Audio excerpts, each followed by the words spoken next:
the Yushin 4x4 is my main, and the Yushin 3x3 is my backup main. So this has a lot to live up to, I guess you could say. The box is pretty cool. It's a little bit opened, but it can close. It's nice plastic, and here is the puzzle in here.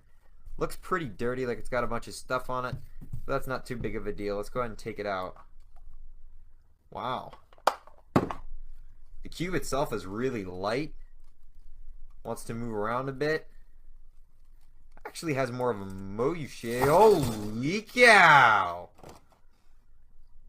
So, yeah, I'd say that I wanted to move around a little more than just a bit. Um, I'll be right back, guys. Alright. I'm gonna attempt the first turn. Oh man, the stiffness, the anticipation, the drama. Oh, goodness me, this stiff. Experiencing massive piece separation. Oh!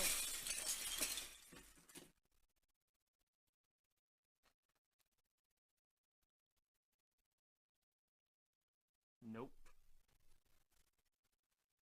Nope.